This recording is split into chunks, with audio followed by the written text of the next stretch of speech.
cuento. Vamos a hacer un poquito de síntesis. Acuérdense que el Evangelio de Lucas y los Hechos surgen en el mismo momento. Se podría decir que uno es continuación de otro. Ya vamos a ver cuál es el motivo por el cual Lucas escribe los Hechos y de la manera que lo escribe. Yo les quiero aclarar algo. Como veo muchas caritas nuevas que no hicieron Lucas, no se preocupen porque yo lo que voy a hacer, nuevamente van a recibir todos la introducción para explicarles el estilo, el tiempo, la forma, quién es Lucas, para no volver a repetirlo. Entonces lo pueden leer ustedes en la introducción, que es el PowerPoint número 1 de cuando empezamos con las parábolas y con los encuentros con el Evangelio de Lucas, para no tener que repetir ahora la parte de estilo y técnica. Pero sí, me parece algo muy importante para poder entender en el capítulo 24, a lo que vamos a ver hoy, si Dios lo permite, que vamos a entrar ya en el capítulo 1 de Hechos de los Apóstoles, la figura de Jerusalén.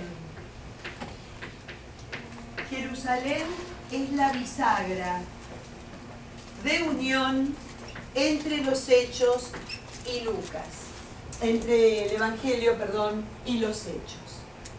Es como una bisagra. Lucas, acuérdense, todo el mundo ya lo sabe, que era pagano, de origen pagano, que aparentemente había sido prosélito, o sea que se había hecho judío, y tenía un conocimiento impresionante del judaísmo y de la historia de la salvación. Eso lo podemos vislumbrar por la manera que escribe con mucho estilo y mucha figura literaria, pero haciendo mención a lo que pasaba en el Antiguo Testamento, haciendo mención a los profetas, haciendo mención a Moisés, haciendo mención a la Torá, haciendo mención a lo que era el centro vital del judaísmo. ¿Para qué? Para mostrar que Jesús no era una aparición espontánea, mágica, de un Dios caprichoso, sino que era el cumplimiento de aquello que Dios mismo había proyectado o prometido a un pueblo determinado en un tiempo y en un lugar determinado. El Evangelio de Lucas, desde el capítulo 9 hasta el 19, comienza lo que se llama el camino a Jerusalén. ¿Por qué les cuento esto? Porque esto es lo propio de él. De hecho, en estos 10 capítulos encontramos literatura, encontramos relatos que no están ni en Mateo ni en Marcos, y por supuesto tampoco en Juan. ¿Por qué es eso? Porque para él Jerusalén es el centro vital. Entender qué es Jerusalén es entender el sentir de cómo viene este Evangelio y de dónde parte la primera comunidad cristiana. Jerusalén es el centro de la presencia de Dios. Jerusalén es el centro donde los judíos durante varios momentos en el año hacen cualquier malabar para poder ir en peregrinación y rezarle a su Dios. Pero ¿qué pasa? Acuérdense que la historia lucana es Antiguo Testamento, es Nuevo Testamento y es Iglesia, ¿no? Así es como yo puedo separar la historia en Lucas. Es el único que hace este cuadro, el único evangelista que se va a tomar el trabajo de desarrollar toda la historia de salvación para que la entendamos. Entonces, ¿qué va a pasar? A partir en el Nuevo Testamento de Cristo, esta Jerusalén no solo va a ser la presencia de Dios como lo fue para los judíos, sino que va a ser el lugar donde Cristo muere y resucita.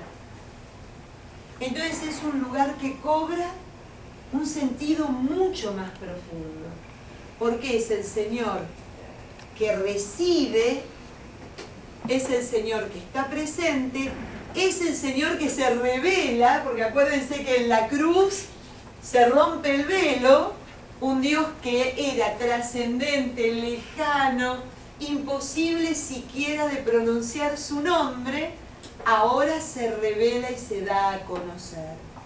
Y no solo eso, inaugura para todos la vida eterna. Inaugura para todos la resurrección. Resucitó como el primogénito, pero la resurrección es para todos. ¿Está claro? Inaugura otra forma de relacionarse y otra esperanza en el hombre de fe. Entonces Jerusalén pasa a ser para Lucas el centro vital, el centro donde no solo ya se encuentra con Dios, sino que uno se encuentra con una vida nueva. Uno se encuentra con una vida nueva. ¿Qué hacen los discípulos de Maús? Abandonan este centro vital, lo que yo les introduje la semana pasada, para irse lejos, para irse a un lugar pequeño, insignificante, poblado de gente que no tenía el mismo espíritu, ni la misma fe, ni la misma esperanza. Se dice de que, yo les contaba, de que eran los legionarios que heredaban, porque se las daba el mismo gobierno romano, las parcelas donde se ubicaban y vivían después de su retiro. ¿Y qué cosa, no? Porque este camino hacia Emaús demuestra e indica de la manera o qué es lo que nos pasa en el corazón cuando nos alejamos del sentido al sinsentido. Lo que hace Lucas en el camino es describir, así como en la Pasión describió los movimientos interiores de Cristo, que da a conocer en el diálogo qué es lo que pasaba por su corazón, no en el momento de la crucifixión, como en ningún otro evangelio. En el camino de Emaús va a mostrar los movimientos interiores de aquellos que se sienten frustrados, porque no salió, no pasó, no ocurrió lo que estaban esperando, lo que tenía que esperar. Y como les estaba diciendo recién, en la ascensión, es gracioso porque a mí me da mucha esperanza esto, ¿eh? Tremendamente. Fíjense, el Señor tiene su caminar con estos discípulos hacia Emaús y ellos pegan la vuelta y regresan a Jerusalén con un corazón ardiente y contando lo que habían vivido en ese camino junto al Señor, que cuanto más desorientados estaban, más se le acercaba y más quería de alguna manera echar luz a esas vidas totalmente lúgubres y tristes, ¿no? Pero hace todo eso, vuelven a Jerusalén, cuenta su testimonio, los demás también están contentos porque dice que se le apareció a Simón. Todo el mundo es una algarabía y una fiesta. Y en el momento de la ascensión le pregunta, a ver, Señor, ¿es ahora que vas a instituir el reino de Israel? No sé si soy clara a dónde quiero llegar. Después de haber percibido con él la gloria, de haberlo visto resucitado, de haberle mostrado el sentido de sus propias vidas, volvemos al chiquitaje, volvemos a lo histórico, volvemos a la pregunta del ladrón de la izquierda. Sálvate a vos y salvanos a nosotros, los demás. ¿No? ¿Qué importa? Volvemos de nuevo. ¿Será posible que el Señor todavía no puede ahondar en esos corazones que fueron testigos, que lo vieron, que pudieron experimentarlos en sí mismos, ¿no? Y ahí es donde les dice, no se muevan de Jerusalén, no se muevan de acá, porque acá es donde les voy a enviar el Espíritu Santo, para que puedan entender, para que puedan saber, para que se les pueda ampliar la mente y el corazón. Que esto no es solo para nosotros, esto es para toda la humanidad. Y entonces fíjense qué curioso, simplemente para ponerles en perspectiva, porque puse Jerusalén acá. Jerusalén es el centro, es a donde converge Lucas. Este es el centro, el corazón. Entonces, de este corazón y bajo esta experiencia es que va a llegar la iglesia hasta los confines de la tierra. Pero partiendo de Jerusalén, no partiendo de cualquier lugar, partiendo del encuentro y de la experiencia de un Dios resucitado, partiendo del encuentro y la experiencia de un Dios Espíritu Santo que nos impulsa, nos ilumina, nos clarifica. En una palabra, la Iglesia sin la experiencia de un Dios vivo y un Dios que está en nosotros no puede ir a ningún lado. Y la Iglesia somos nosotros. Nosotros, si no partimos de este encuentro con el Señor vivo, que me alegra, que me da, que se presente y me sigue ardiendo el corazón y me sigue conmoviendo cada vez que permanezco en Él y Él en mí en cada comunión, y sin la presencia del Espíritu que me mueve, me levanta y me conduce, yo no puedo hacer absolutamente nada. No somos autónomos, somos los sarmientos que si no estamos pegados al tronco, morimos. Entonces para Lucas es radical que entendamos esto. Yo recién preparando esto, charlando con ella, le digo, esto me dice, ya lo vimos. ¿Ya lo vieron todos? ¿Quiénes no lo vieron? Pero, ¿qué es lo que vimos? El camino a Maús. No llegamos. Nadie. No llegamos. No llegamos. Es el preámbulo. Ok, o sea que esto no lo vimos. ¿Lo podemos ver? Sí. Ah, bueno. Ok. Yo esperaba llegar a esto hoy porque los otros días no llegamos. Ok. Perdón. Yo porque pensé como, discúlpenme, que estoy en muchas canastas. Entonces, bueno. Hoy vamos a ver este movimiento interior de lo que le pasa a estos discípulos que caminan entonces del sentido y el corazón, de la creencia, de la fe, del encuentro con Dios, hacia lo otro. Que no le vamos a poner nombre, cada uno sabe cuando se aleja de ese sentido hacia dónde va, ¿no? En busca de qué. Entonces vamos a leerlo un poquito. Capítulo 24, versículo 13.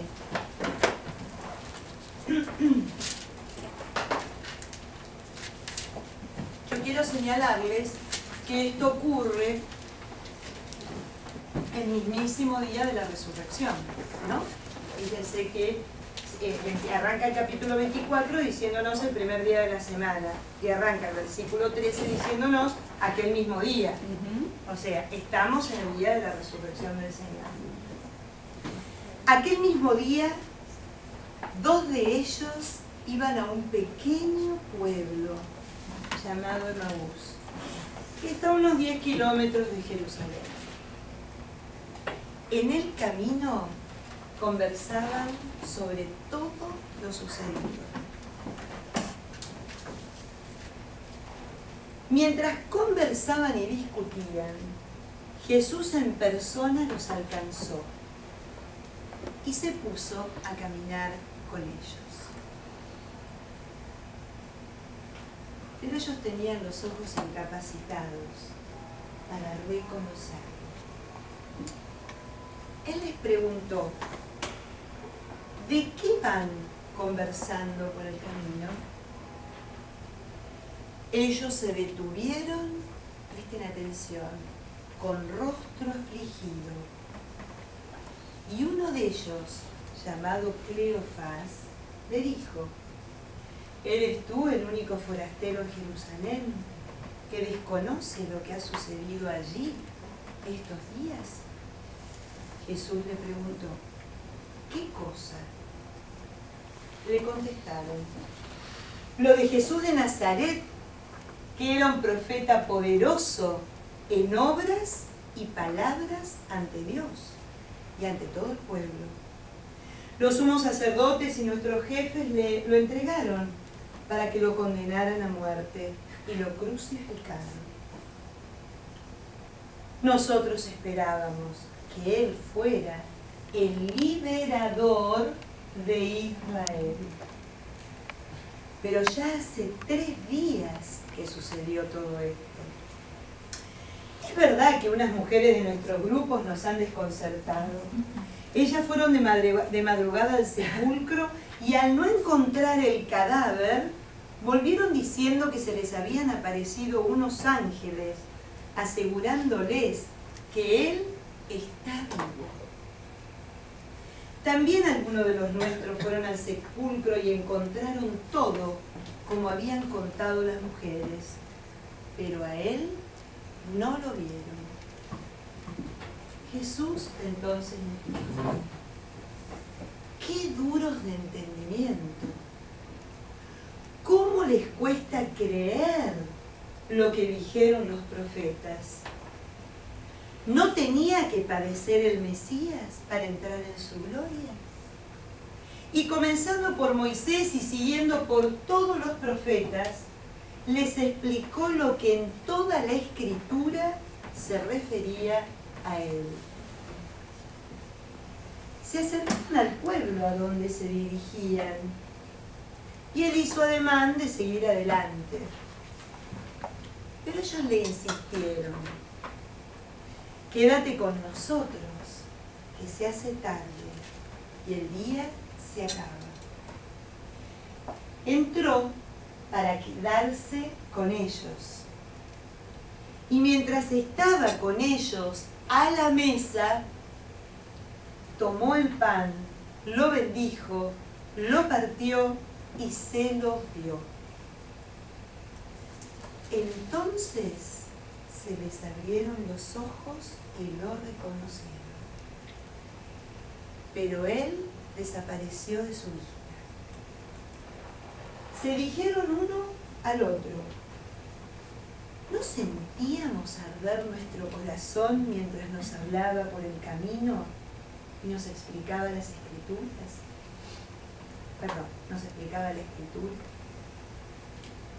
Se levantaron al instante, volvieron a Jerusalén y encontraron a los 11 con los demás compañeros que afirmaban: realmente ha resucitado el Señor y se ha aparecido a Simón. Ellos, por su parte, contaron lo que les había sucedido en el camino y cómo lo habían reconocido a partir el pan. Yo lo leo 1000 veces y cada vez que lo leo es una cosa nueva que sale del corazón. El camino de Maús es el camino de nuestra vida. El camino de Maús es el camino de nuestra vida. Y fíjense que es cuando el camino se vuelve vida. El Evangelio de Lucas, todo el Evangelio de Lucas es una gran teología del camino. ¿Qué significa? Una gran puesta en escena de cuando Dios se hace presente en el camino de la vida del hombre. El Señor que camina con nosotros, que ya estaba desde Israel. Dios camina con el pueblo desde siempre. Este Dios, que a diferencia de otros dioses, es el que primerea, porque escucha, porque se da cuenta, porque baja, porque atiende, porque libera, porque cura, porque abraza. Y sigue siendo lo mismo encarnado, sigue teniendo la misma. Fíjense, estos hombres estaban desorientados, angustiados. ¿No? Me encanta este dibujito, miren qué caras. Miren qué caras. Yo me los imagino, ¿no? Cabizbajos y meditabundos. Fíjense que es tal la historia de nuestra vida que va narrando lo que vamos conversando cuando las cosas no salen. Y probablemente en el camino vamos conversando y buscando los responsables por lo cual las cosas no salen, o por lo cual nos pasan cosas que no están bien, o no nos gustan y nos duelen. Por lo general, en el camino, más que buscar una perspectiva de orden personal, siempre miramos hacia afuera. Y fíjense cómo es que Jesús nos hace dar cuenta de eso. ¿De qué van conversando? Y le narran la historia en tercera persona. Lo de Jesús. Ese, el profeta, que hablaba, que hacía. No, que me hacía. ¿Aló? No, que me iluminaba. No que su palabra para mí era un lugar y una fuerza de sanación, porque me hacía encontrar con mi dolor, mi pecado, mi herida. Hablaban del Señor en tercera persona.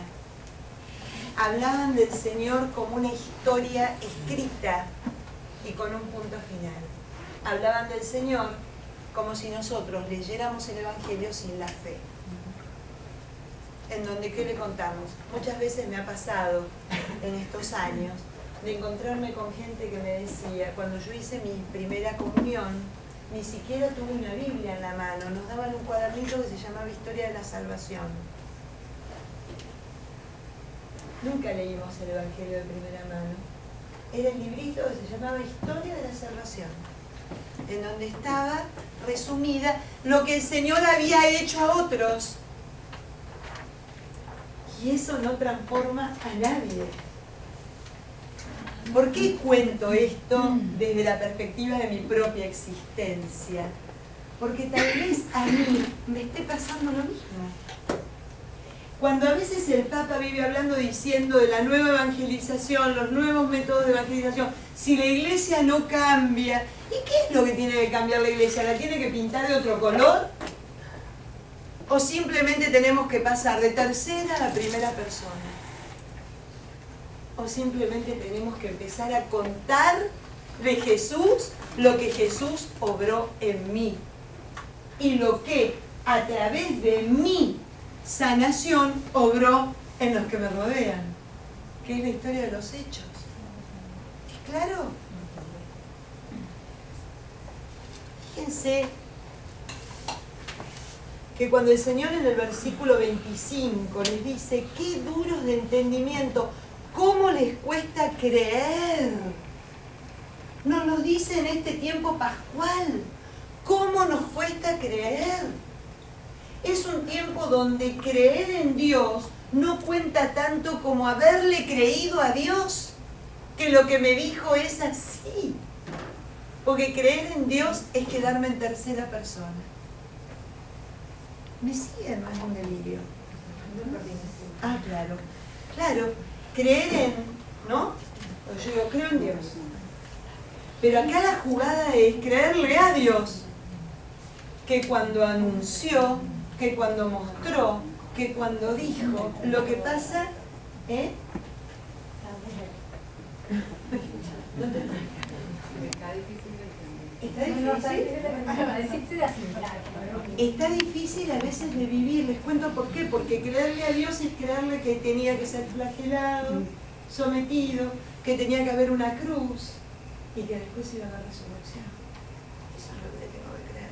Pero le tengo que creer a Dios en mi experiencia personal, que yo también padezco, yo también tengo cruz, yo también tengo sufrimiento, yo también tengo dolor, y hay resurrección, hay redención.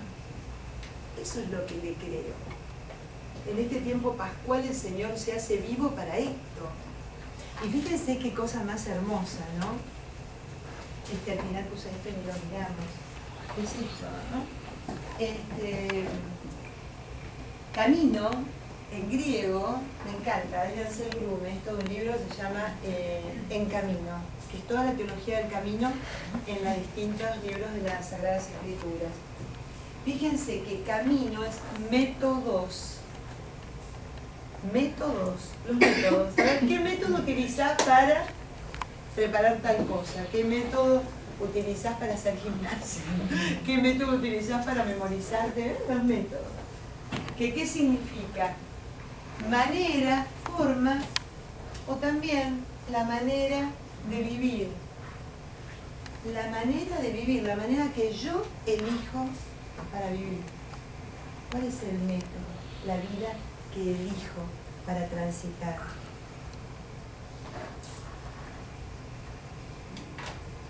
Y está buenísimo porque justamente la historia de Lucas lo que nos va a narrar una y mil veces, y ahí está, y creerle, que no hacemos el camino solos.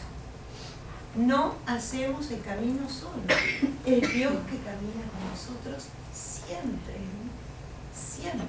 Y cuanto peor estamos, más se apersona, más nos lleva, más nos carga, más nos hace sentir su presencia.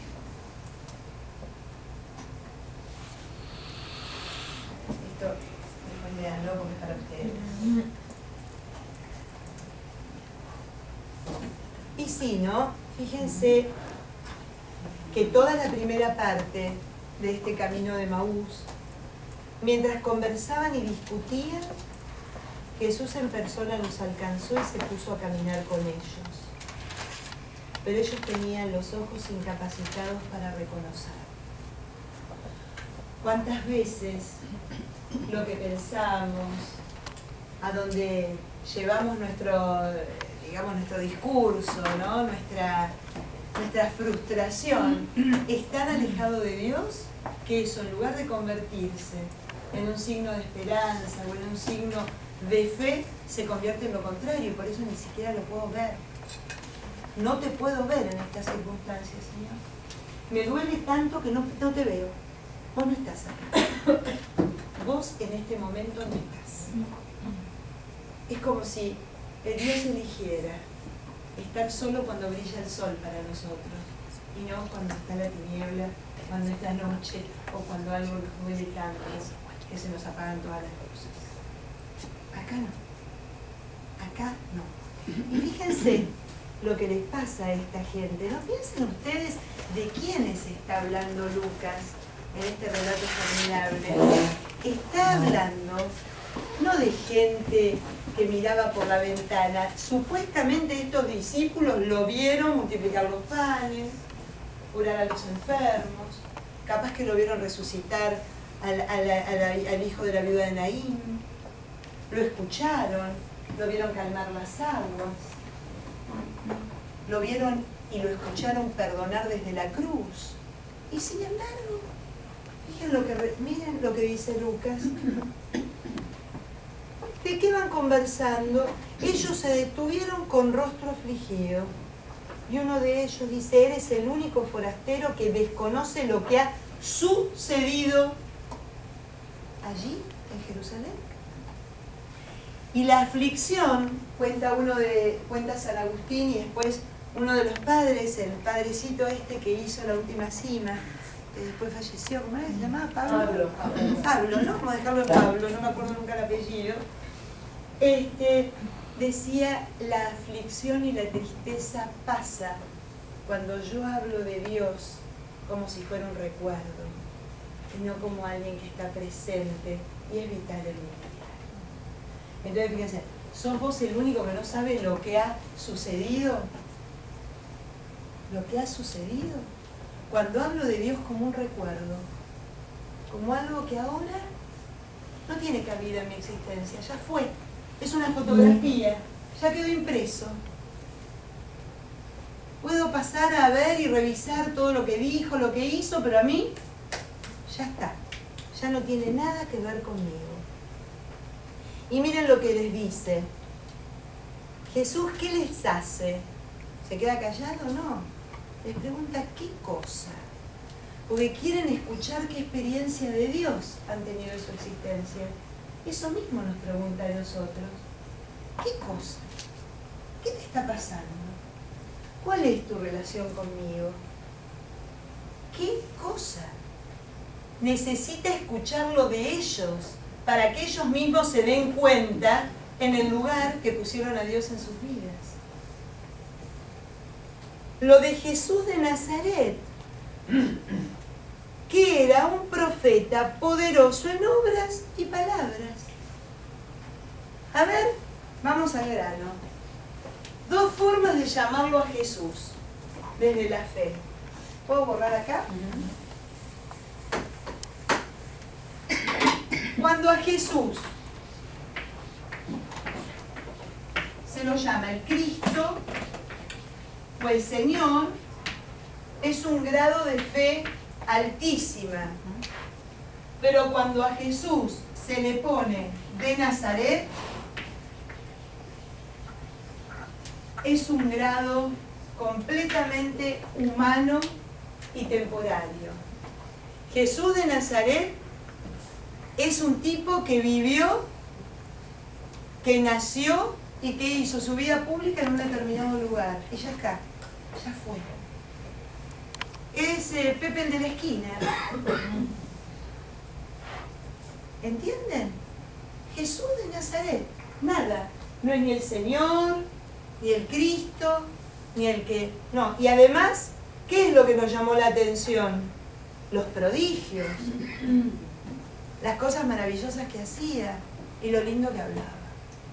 Pero claro, no le llamaría la atención a esta gente, porque prodigios hizo Eliseo, prodigios hizo Elías, Eliseo dando vida y Elías también, y multiplicando panes y dando de comer. Hay un montón de profetas que habían hecho prodigios también a lo largo de su vida profética. Los sumos sacerdotes y nuestros jefes lo entregaron para que lo condenaran a muerte y lo crucificaron. Entre signos de exclamación. Nosotros que esperábamos que Él fuera el liberador de Israel. Y ahí viene también la tristeza, ¿no?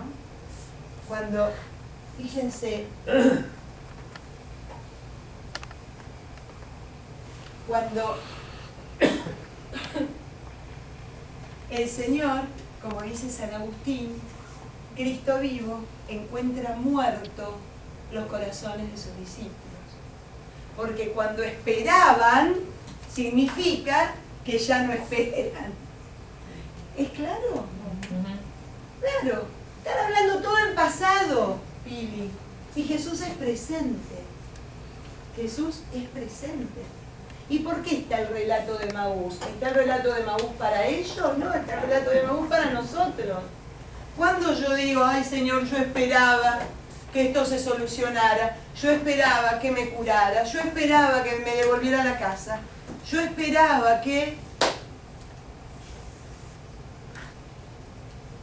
No coincide con tu agenda. Y me revelo, y me agarra la angustia, la aflicción. Mi fe se pinchó como un globo de un niño.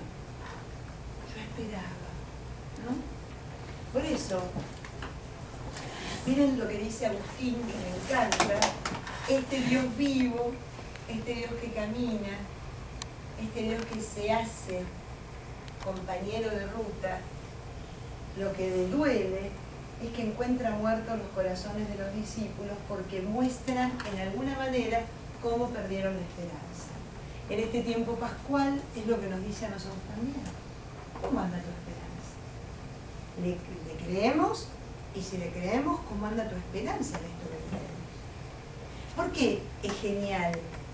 Es una pieza maestra, como puse yo una segunda plaquita para que, no lo digo yo, lo dicen otros que saben, simplemente puse lo que otros saben. Para que ustedes lo puedan leer. Es una pieza porque es lo que nos pasa. Constantemente verbalizamos y creemos que una relación con Dios en nuestra vida es concreta y real, pero cuando atravesamos la prueba, tenemos esta reacción. Para eso pone Lucas este camino de Emaús, para que estemos atentos a qué nos pasa en este momento de prueba, para que no nos dejemos angustiar y perder la esperanza y el fervor. ¿Vamos bien? ¿O más o menos? No se duerman, ya terminamos.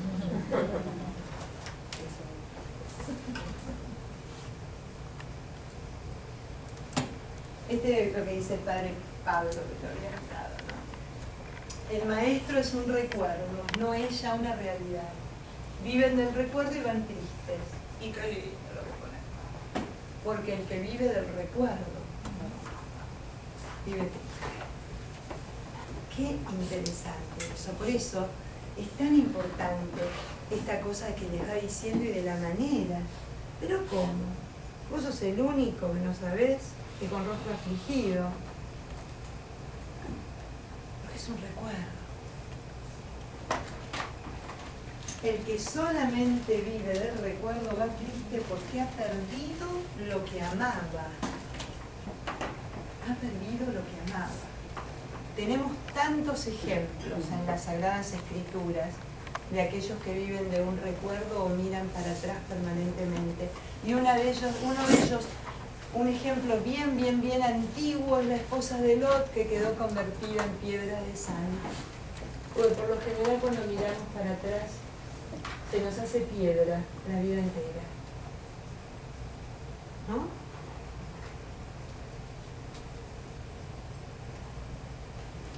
Nosotros esperábamos que Él fuera el liberador de Israel. Lo mismo, absolutamente lo mismo que el ladrón. Lo mismo que el ladrón que estaba a un costado de la cruz con Él. Entonces la reacción del Señor es: qué duros de entendimiento, qué duros de corazón. ¿Cómo les cuesta creer? ¿Cómo nos cuesta creer? Les voy a hacer una aclaración que ahí no está. Acuérdense lo que significa creer para el judaísmo. Creer no solamente es decir con la boca, creo en Dios, creo en su Hijo, creo en el Espíritu Santo, creo en la Santa Iglesia Católica. Creer es igual a vivir. Creer es vivir. Cuando el Evangelio de Juan nos dice, este Evangelio está escrito para que ustedes crean que Jesús es el Hijo de Dios y creyendo tengan vida eterna, no significa que yo tengo que decir, creo en Jesús, que es el Hijo de Dios, sino que viviendo la realidad de Jesús en mi vida, porque creer es adherir a lo que creo. No es un acto volitivo mental, que yo digo, tengo que creer, quiero creer. Creer es vivir y adherir. ¿No? ¿Por qué les cuesta tanto creer? ¿Por qué les cuesta tanto vivir lo que los profetas de Israel constantemente le estaban diciendo al pueblo? ¿Y qué le decían al pueblo los profetas de Israel? Dejen de traer sacrificios y holocaustos. Y cuiden a la viuda, atiendan al huérfano, protejan al extranjero. Ahí es donde se demuestra la creencia en Dios. Lo que el Evangelio de las cartas de Juan va a hacer, si dicen que me aman y aborrecen a su hermano, son unos mentirosos, porque nadie puede amar a quien no ve ni aborrecer a quien sí ve. Entonces, ¿cómo el Evangelio? ¿Cómo? Eso es creer. Creer es hacer uno, hacer carne lo que los profetas decían, porque a Jesús en parte lo van a crucificar, y lo que hacía el Señor era hablar y poner en acto y poner en presente todas las denuncias que habían hecho los profetas a lo largo de toda la historia de la salvación. ¿Vamos bien? O sea, no es algo, no estamos en el plano de la ideología o en el plano de la espiritualidad pura, estamos en el plano de la realidad. Este capítulo 24 y estos pequeños trocitos nos hacen pensar en cómo me pasa a mí todo esto. ¿Dónde estoy parada yo con respecto a la experiencia de Cleofás y su compañero? Que su compañero soy yo. Su compañero soy yo. Acuérdense que Lucas, como Juan, va a poner a uno nombre, o a veces no. Digo a uno nombre porque le pone nombre a Tomás y me habla de que tiene un mellizo. Y el mellizo soy yo. Cleofás y el otro sin nombre, el otro soy yo. Porque soy la que camino el camino de la fe a tientas. ¿Pero Cleofás era alguien? ¿Eh? ¿Cleofás era alguien? Claro, era uno de los discípulos de Maús, que tiene nombre. Uno llamado Cleofás dice, el otro no. Lázaro tiene nombre, el rico no. Hace eso, hace muchas veces Lucas, para que yo me cuestione y me ponga en ese lugar. Acuérdense que la palabra de Dios es realmente palabra de Dios y la hago carne en mí. Si no, es libro de historia. Es libro de historia, es una palabra de salvación hacia el hombre y para el hombre.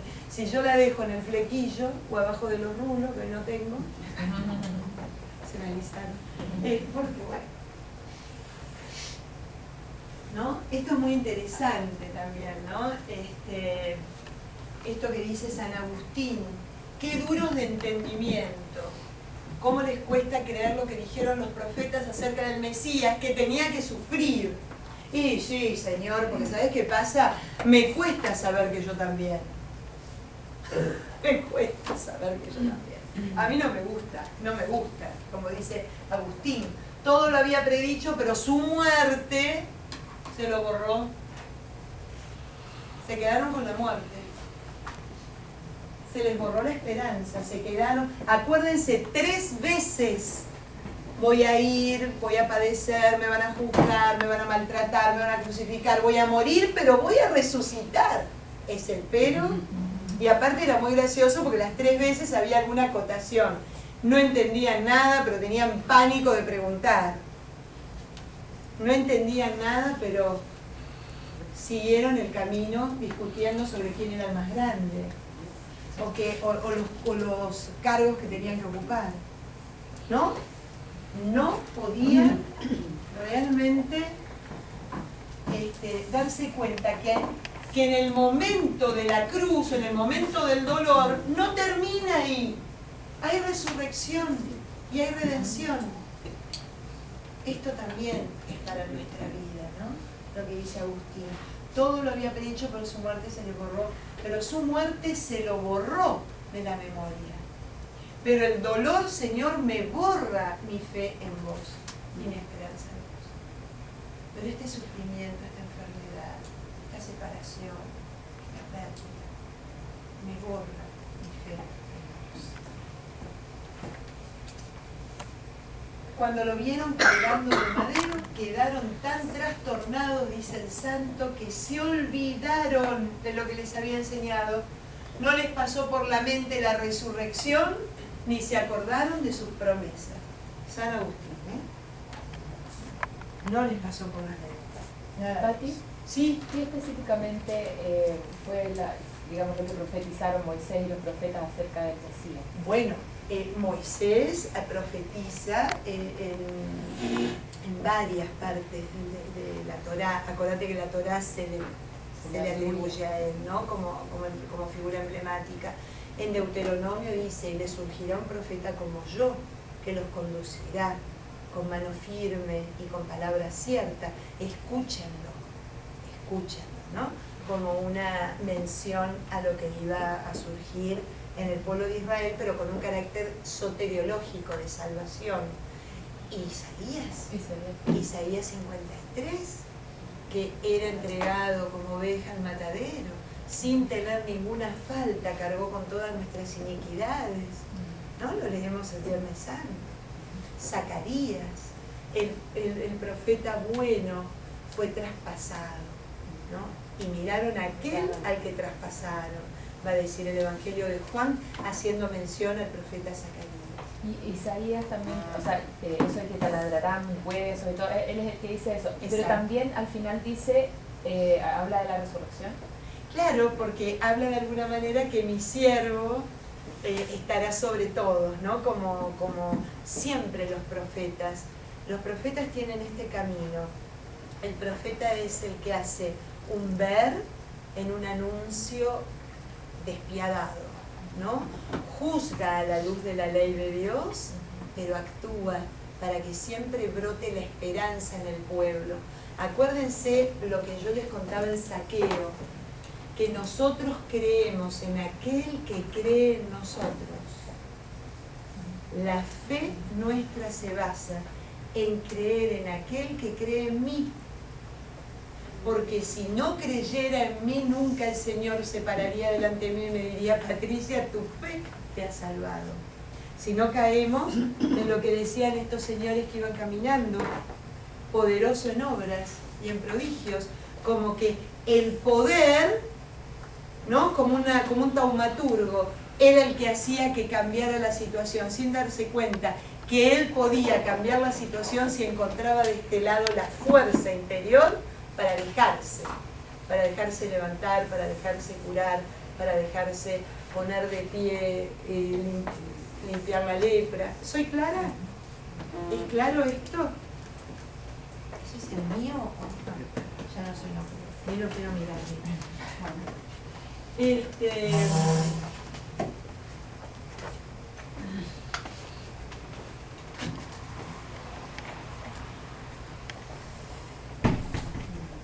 ¿Vamos bien? ¿Alguna otra pregunta? ¿Están bien o medio croqui hoy? No, yo como están tan calladitos.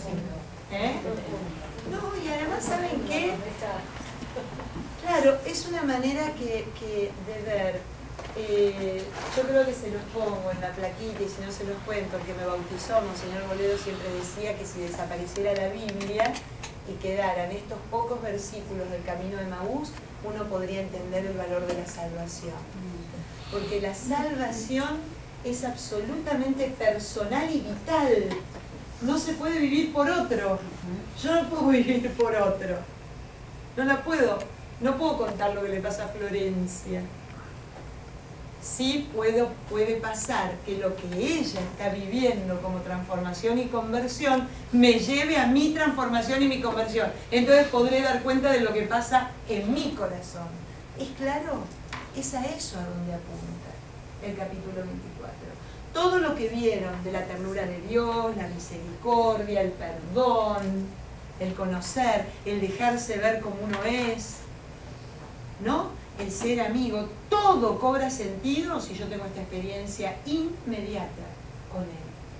Si todo eso que es precioso lo cuento en tercera persona, no sirve de nada. Por eso terminar el camino de Emaús, porque es el camino de nuestra propia existencia. 1, 2, 1000, todos los días, una vez por año, siempre en algún momento caemos en él, o cotidianamente, o en alguna, ¿no? Y es para estar atentos. Es para estar atentos. Yo lo que pienso, Patricia, sí, cómo no, por favor, es que, me encanta. sí, yo lo que, a mí lo que me queda del camino de Emaús es que, naturalmente, ahí los discípulos iban tristes y se le aparece de verdad a Jesús y ellos lo reconocen vivo. Nosotros no lo podemos reconocer vivo, pero por la gracia de Dios sí lo conocemos. La gracia de Dios, en mi experiencia, en tantos momentos que yo he tenido difíciles, por alguna razón, a algo que he experimentado, esa gracia me viene y es cuando lo reconozco. No lo veo físicamente, pero sí reconozco su gracia. No sé si me puedo explicar eso. Y bueno, la gracia sí es. Sí. De hecho, A veces no lo vemos, pero lo sentimos. Pero Yo claro, verdaderamente pero lo por he la gracia de sentido. Dios, totalmente. seguro. Y bueno, he tenido muchas experiencias y las puedo ver a través de la naturaleza. Cuando vos decís gracia de Dios, la gracia de Dios no es una entelequia, ¿eh? La gracia de Dios es Dios mismo que se dona gratuitamente, independientemente de yo quien sea o lo que esté pasando. Es claro, ¿no?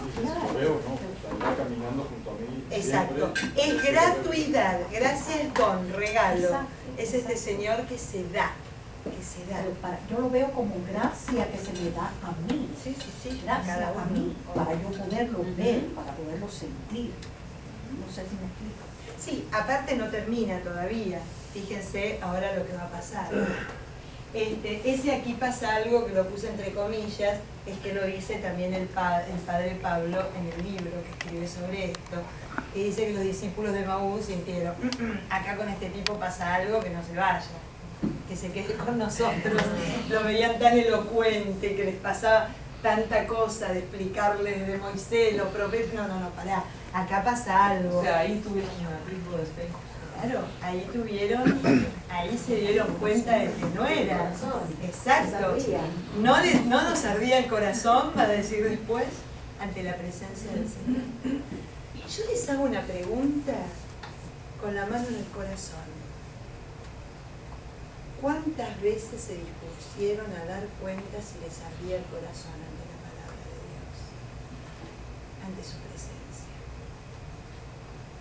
¿Cuántas veces se pararon a pensar, wow, siento algo que no lo puedo explicar, pero es físico?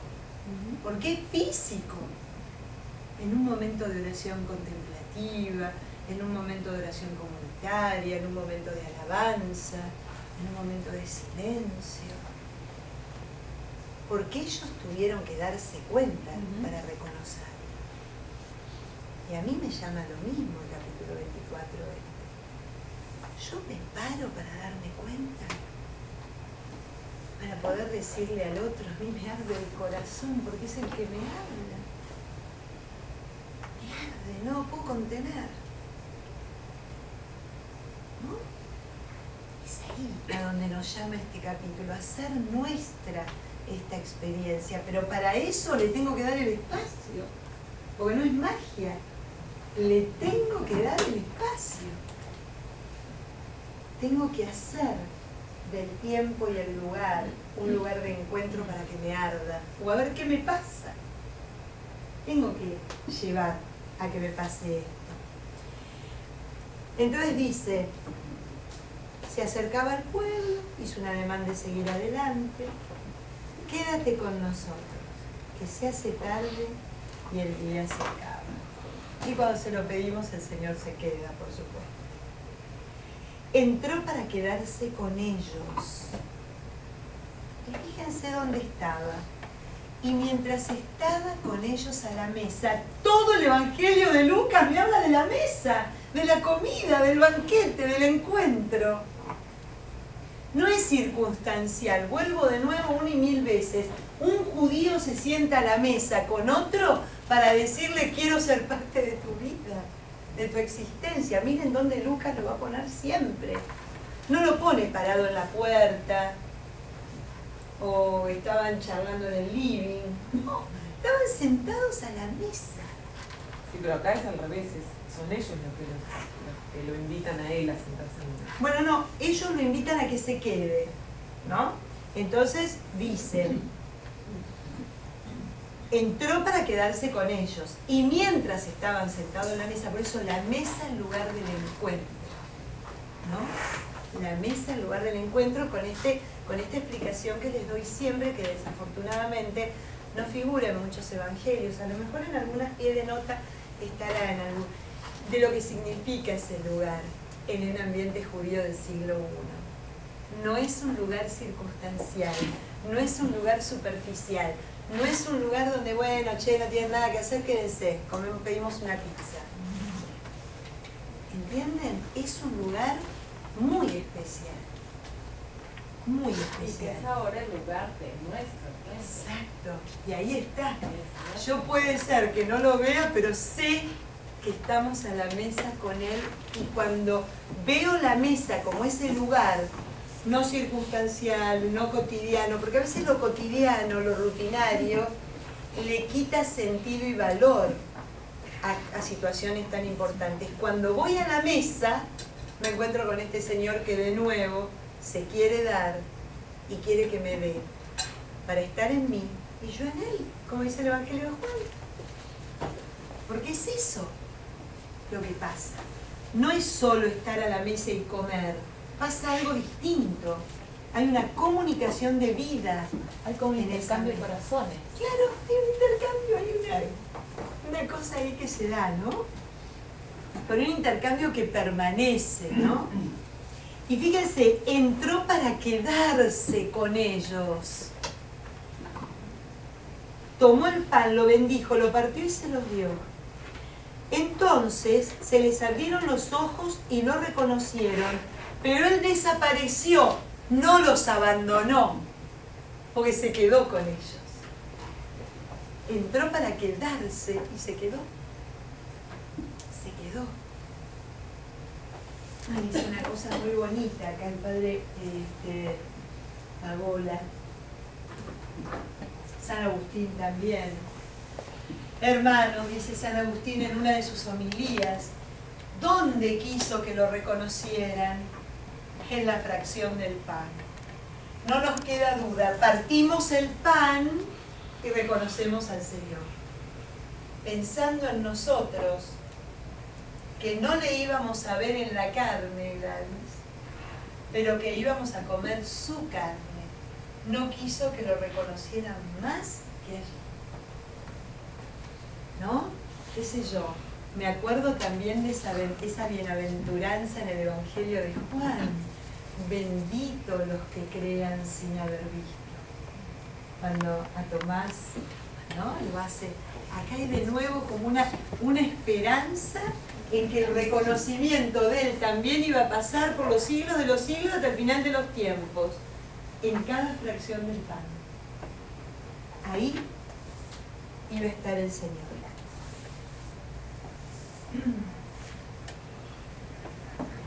Y miren qué hermoso